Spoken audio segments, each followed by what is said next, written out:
তো মনে হচ্ছে যে নন্দীগ্রামের থেকেও ভবানীপুরটা আমার কাছে খুব ইজি। প্রত্যাশা যাই থাকুক, রাজ্যকে আগে ধার নেওয়া বন্ধ করতে হবে। 2024-25 অর্থবর্ষে 9 মাস অতিবাহিত, রাজ্য বাজেট 3 লক্ষ কোটি টাকার, তার মধ্যে 79,000 কোটি টাকা বাজার থেকে ঋণ নেওয়া হয়েছে, 9,000 কোটি টাকা কেন্দ্রীয় সরকারের গ্যারেন্টিতে আরবিআই থেকে ঋণ নেওয়া হয়েছে, 2200 কোটি টাকা আদার সোর্সে ঋণ নেওয়া হয়েছে। এবং ভারতবর্ষের মধ্যে দুটো রাজ্য অডিট রিপোর্ট জমা না দেওয়া সত্ত্বেও জিএসটির তাদের যে প্রাপ্য অংশ শুধুমাত্র পাওয়া যাবে এই ক্যালকুলেশন করে নির্মলা সীতারামনজি 90% টাকা পশ্চিমবঙ্গকে দিয়েছে জিএসটির যা যা লাগে। তারপরে এই ধরনের কথাবার্তা বলার কোনো মানে হয় না।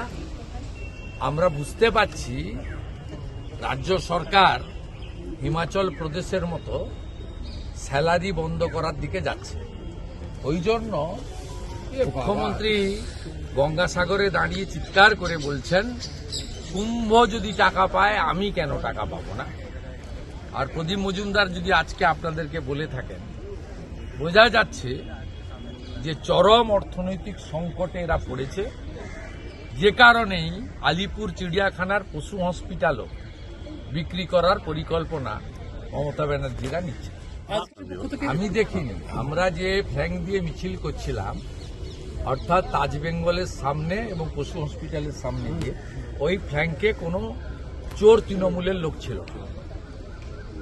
আমাকে আমাদের সমর্থকরা বলেছে উল্টো ফুটে জুর যে গেট, সেখানে আমি তো আমার চোখের সামনে নয়, দেখার সুযোগও ছিল না, কোথায় ঝোপঝাড় জঙ্গলে লুকিয়েছিল।